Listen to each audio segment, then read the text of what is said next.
ഈ സിഗ്നലിന്റെ പ്രത്യേകത എന്താണെന്നറിയാമോ? 1 വെഹിക്കിൾ പെർ ഗ്രീൻ. അതായത് ഓരോരോ വണ്ടികൾ മാത്രമേ വിടുള്ളൂ. അപ്പൊ ഇവിടെ സിഗ്നൽ ഇപ്പൊ റെഡാണ്, ഗ്രീൻ എത്തുയി വേണ്ട, അപ്പൊ തന്നെ റെഡായി. ഒരു വണ്ടിനെ മാത്രം വിടാം. അങ്ങനത്തെ സംഭവം വരുന്നത് എങ്ങനെയാന്ന് വെച്ചാല് ഈ റോഡ് ഇങ്ങനെ വന്ന് ജോയിൻ ചെയ്യണ്ട, അപ്പോഴാണ് ഹൈവേയിലോട്ട് കയറുമ്പോഴാണ് അങ്ങനത്തെ സംഭവങ്ങളുള്ളത്. അതായത് എല്ലാ വണ്ടികളും കുത്തിക്കയറ്റി വിടൂല, ഓരോന്നോരോന്നായിട്ട് പോണം. ഈ 2 ലൈനിലും നല്ല തിരക്കുണ്ട് കണ്ട, ക്യൂ ആയിട്ട്. പക്ഷെ ആരും ഇപ്പുറത്തോട്ട് കയറുന്നില്ല, ശ്രദ്ധിച്ചാ. കാരണം അത് വേറൊരു റൂട്ടാ. വേണമെങ്കിൽ നമുക്ക് കയറി നൈസായിട്ട് കുത്തിക്കയറ്റി പോവാം. പക്ഷെ ഇവിടെ ആരും അങ്ങനെ ചെയ്യൂല. വളരെ ഡിസിപ്ലിൻഡ് ആയിട്ട് വണ്ടി ഓടിക്കുന്ന ആൾക്കാരാണ് ഇവിടെ. പക്ഷെ വേറൊരുത്തം കുത്തിക്കയറ്റാണ്, പറഞ്ഞുള്ളൂ ഒരു ലോറിക്കാരി കുത്തിക്കയറ്റി. ഇവിടെ ഉണ്ട്, എല്ലായിടത്തും ഉണ്ടല്ലോ ഓരോന്നൊക്കെ. കമ്പാരിറ്റീവ്ലി കുറവാണ്, വലിയ സീനില്ല. ഇവിടെ 3-4 ഓസ് ഉണ്ടല്ലോ. ഇത് ഡീസല്, ഇത് അൾട്ടിമേറ്റ്. ഇവിടെയൊക്കെ നമ്മൾ തന്നെ സ്വന്തമായിട്ട് അടിക്കണം കേട്ടോ. ആരും ഇല്ല, പണിക്കാരൊന്നുമില്ല. നമ്മൾ തന്നെ എടുക്കുന്നു അടിക്കുന്നു. ഇതെന്ന് പറഞ്ഞാൽ ഇപ്പൊ പെട്രോള് ഇവിടെ ഇരുന്ന് വെച്ചാൽ പെട്രോള്, ഇത് ഡീസല്, ഇത് അൾട്ടിമേറ്റ് അങ്ങനെ എഴുതിയിട്ടുണ്ട്. തുടങ്ങിയ $8 റേറ്റ് എത്ര? $3 $2.9. അതെന്ത് കണക്കാ? 302 സെന്റ്. ഓക്കെ, അതായത് $3 0.2. ഇന്ത്യൻ മണി എത്ര വരും? ഇന്ത്യൻ മണി എത്ര വരും? 150. 150 രൂപ മുകളുണ്ടെന്ന് എന്റെ പോലെ. അത് ശരി. നമ്മളെ ഇവിടുന്ന് പെട്രോൾ അടിച്ച ശേഷം നേരെ ഇവിടെ BP കണക്ട് ചെയ്യണ്ട. അതെന്താന്ന് വെച്ചാൽ മറ്റേ സൂപ്പർ മാർക്കറ്റ് പോലത്തെ ഒരു ഷോപ്പാണ്. കുറെ സാധനങ്ങളൊക്കെ ഉണ്ട്, ആവശ്യമുള്ള മേടിക്കാം. അവിടെ ചെന്നിട്ട് നമ്മൾ ഈ പമ്പിന്റെ പേര് പറഞ്ഞാൽ മതി. അതായത് പേരല്ല, നമ്പർ കണ്ട 14-13. നമ്മളടിച്ചത് 8-ാം നമ്പറിനാണ്. അപ്പൊ അവിടെ ചെന്നിട്ട് 8-ാം നമ്പർ ആണെന്ന് പറഞ്ഞു കഴിഞ്ഞാൽ നമുക്ക് ഇതേപോലെ ബില്ല് അടിച്ചു തരും, കാശ് കൊടുക്കാം. അപ്പൊ നമ്മൾ $64 കുറച്ച്, എനിക്ക് ഹാഫ് ടാങ്ക് അടിച്ചെന്ന് തോന്നുന്നു. $64 അതിനുള്ള അടിച്ചിട്ടുണ്ട്. നമ്മൾ ഗ്ലാസ് ഒക്കെ തുടച്ച് വൃത്തിയാക്കി സെറ്റ് ചെയ്യണേണ്. അല്ലെങ്കിൽ എന്താന്ന് വെച്ചാല് വീഡിയോ എടുക്കുമ്പോഴേ മൊത്തം ചെളിയായിരിക്കും. അപ്പൊ ഇടയ്ക്കിടയ്ക്ക് അത് കഴുകണം. അപ്പൊ ഇനി ഡ്രൈവർ ചേഞ്ച് ആണ്. അതെ, എനിക്ക് ഈ ഇത് ഓട്ടോമാറ്റിക് വണ്ടിയാണ്. ഓട്ടോമാറ്റിക് വണ്ടി ഓടിച്ച് എനിക്ക് പരിചയമില്ല.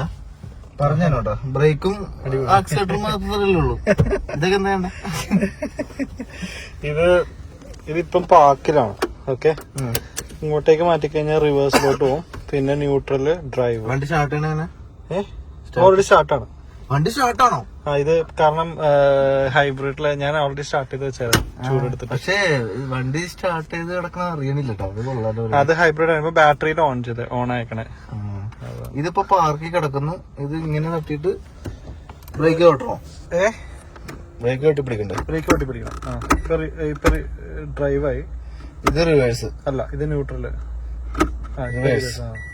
റിവേഴ്സിലേക്ക് ഇങ്ങനെ സൗണ്ട് വരും. ബ്രേക്ക്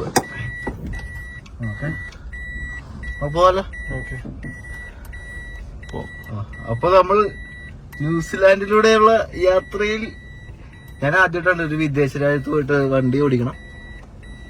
അറിയില്ലല്ലോ അല്ലേ? പുറമില്ലേ ആണെങ്കിൽ അറിയണോ? അവര് മാറ്റിക്കോട്ടെ. ഓക്കെ, അടിപൊളി.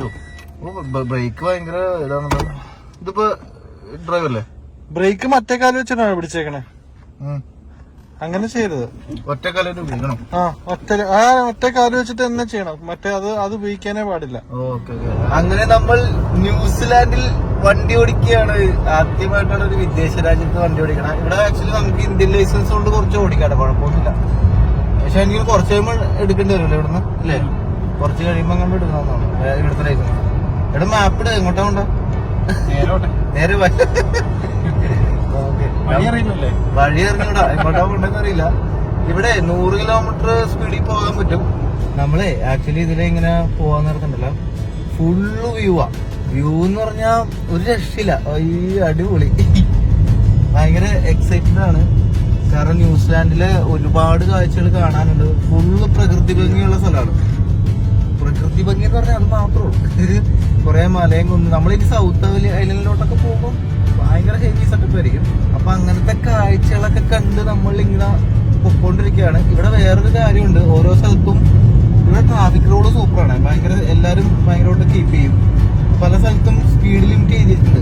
ഇപ്പൊ നമ്മൾ പൊക്കോണ്ടിരിക്കുന്നത് 90 കിലോമീറ്റർ സ്പീഡാണ് എഴുതിയേക്കണേ. അങ്ങനെ എഴുതുമ്പോ നമ്മൾ വിചാരിക്കും 90 കൂടാൻ പാടില്ല എന്നല്ലേ? അങ്ങനെയല്ല, 90 തന്നെ പോവേം വേണം അല്ലെ? ഏകദേശം അല്ലെ? 85-90 പിടിച്ച് തന്നെ പോണം. സ്ലോ ആവാനും പാടില്ല. അങ്ങനെയുണ്ട്. നമ്മൾ വിചാരിക്കും 100 എഴുതി വെക്കുമ്പോ നമ്മള് 100 കൂടുതൽ പോകാൻ പാടില്ല എന്നല്ല. അങ്ങനെയല്ല, 100 തന്നെ പോണം. അല്ലെങ്കിൽ പിന്നെ എന്താ വെച്ചാൽ അവിടെ ബ്ലോക്ക് ആവും. നമ്മള് സ്ലോവിൽ പോയി കഴിഞ്ഞാൽ വഴി ബ്ലോക്ക് ആവുമല്ലോ. അപ്പൊ അങ്ങനത്തെ ഒരു സംഭവം കൂടി ഉണ്ട്. ഇവിടെ ട്രാഫിക് റൂള് ഭയങ്കര ഹെവി ആണ്. ഹെവി എന്ന് വെച്ചാല് എല്ലാരും കീപ്പ് ചെയ്യണം, അല്ലെങ്കിൽ പോലീസ് അടിക്കും. പക്ഷെ അതിന്റെ ആവശ്യമില്ല. എല്ലാ ട്രാഫിക് റൂളും ആളുകൾ ഫോളോ ചെയ്യുന്നുണ്ട്. നമുക്ക് റോഡിൽ കാണാം. അതിവിടെ ഒരു ബോർഡ് കണ്ട 100 എഴുതി വെച്ചാണ്. അപ്പുറം ഇപ്പുറം എഴുതിയിട്ടുണ്ട്.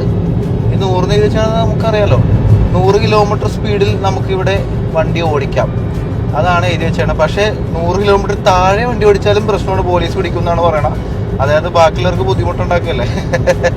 അതായത് നമുക്ക് ഈ 100 എഴുതിയ സ്ഥലത്ത് 50 ഓടിച്ചു കഴിഞ്ഞാലും പ്രശ്നമാണ്. അപ്പോൾ ആ ഒരു 100 കീപ്പ് ചെയ്ത് തന്നെ പോകണം. അപ്പൊ എന്തായാലും കിട്ടില്ല സ്ഥലമാണ്. നിങ്ങൾക്ക് ചുറ്റും കാണാം, അപ്പുറം ഇപ്പുറം ഒക്കെ പാടമൊക്കെ കണ്ടാം. ഇത് പാടമാണോ എന്താണോ സംഭവം എന്ന് അറിയില്ല. പക്ഷെ ഭയങ്കര ബ്യൂട്ടിഫുൾ ആയിട്ടുള്ള കാഴ്ചകളാണ്. എനിക്ക് തോന്നണേ ഇവരിങ്ങനെ പുല്ലൊക്കെ ചെത്തി മെയിൻറ്റെയിൻ ചെയ്യുന്ന ആൾക്കാരാണെന്ന് തോന്നുന്നു. അതുകൊണ്ട് തന്നെ ഭയങ്കര ഭംഗിയാണ് അല്ലേ? അങ്ങനെയല്ലേ അതിനെ? ഈ റോഡ് സൈഡിലുള്ളതൊക്കെ ചെത്തി മെയിൻറ്റെയിൻ ചെയ്യുമായിരിക്കും. പക്ഷെ മറ്റേതൊക്കെ ഈ പശുവൊക്കെ തിന്നിട്ട് പശു തിന്നും അല്ലെ? ഇവിടെ നമുക്ക് റോഡിൽ പോകുമ്പോ കാണാം നിറച്ച് പശുവാണേ. പശു ആടും ഒക്കെ കാണാം. ശരിക്കും പറഞ്ഞാൽ പ്രകൃതി ഭംഗി എന്ന് പറഞ്ഞാൽ ഇതാണ് തോന്നുന്നു. എന്റെ ഫുള്ള് പച്ചപ്പ്, എവിടെ നോക്കിയാലും പച്ചപ്പ്. അത് നല്ല വെട്ടി മെനക്ക് നിർത്തിയിരിക്കുന്നു. എനിക്ക് തോന്നേ ശരിക്ക് നല്ല സ്വസ്ഥമായ സ്ഥലമുണ്ടാ. അതായത് ഭയങ്കര ഒച്ചപ്പാടും ബഹളങ്ങളും ഒന്നുമില്ല. ഒരു കാമാൻ ക്വയറ്റ് സ്ഥലം. എനിക്ക് ഭയങ്കരമായിട്ട് ഇഷ്ടപ്പെട്ടു. സമാധാനം ആഗ്രഹിക്കുന്നവർക്ക് പറ്റിയ സ്ഥലമാണെന്ന് തോന്നണം ന്യൂസിലാൻഡ്. അതേപോലെയാണ് ഇരിക്കണം. വലിയ വലിയ കെട്ടിടങ്ങളൊന്നുമില്ല. ആകെയുള്ള കുറച്ച് കെട്ടിടങ്ങളുള്ള സിറ്റിയിലാണ്. ബാക്കി എല്ലാ സ്ഥലവും ഏകദേശം ഇതേപോലെയൊക്കെ തന്നെയാണ് ഇരിക്കണം കേട്ടോ. വഴി തെറ്റി. അതെ, നൈസായിട്ട് വഴി തെറ്റി. നമ്മള് കഥയും പറഞ്ഞ് ഭംഗിയും കണ്ടു പോയപ്പോഴേ പോകൂലേ, നൈസായിട്ട് വഴി തെറ്റിപ്പോയി. കുഴപ്പമില്ല. ഞാൻ എപ്പോഴും ഇവിടെ കയറി പിടിക്കും മറ്റേ ഗിയർ മാറ്റാൻ വേണ്ടിയിട്ട്. പക്ഷെ ഇവിടെ ഇത് ഓട്ടോമാറ്റിക് വണ്ടിയാണ്. അപ്പോൾ പറഞ്ഞു വന്നെന്താന്ന് വെച്ചാല് ഒരു രക്ഷയില്ലാത്ത പ്രകൃതി ഭംഗിയാണ്. അപ്പൊ അതും കണ്ട് ഇങ്ങനെ പോവാണ്. ഫുള്ള് പച്ചപ്പാണ്. അവിടെയൊക്കെ നിറച്ച് പശുക്കള്, നിറച്ച് പശു. നല്ല രസമുണ്ട് ഈ പച്ചപ്പിനകത്ത് പശു എന്ന് പുല്ലിനാണ്. വഴി തെറ്റില്ലല്ലോ അല്ലേ? 4 മിനിറ്റ് വ്യത്യാസം വന്നുള്ളല്ലോ വഴി തെറ്റിയപ്പോ. വലിയ കുഴപ്പമില്ലായിരുന്നു കേട്ടോ.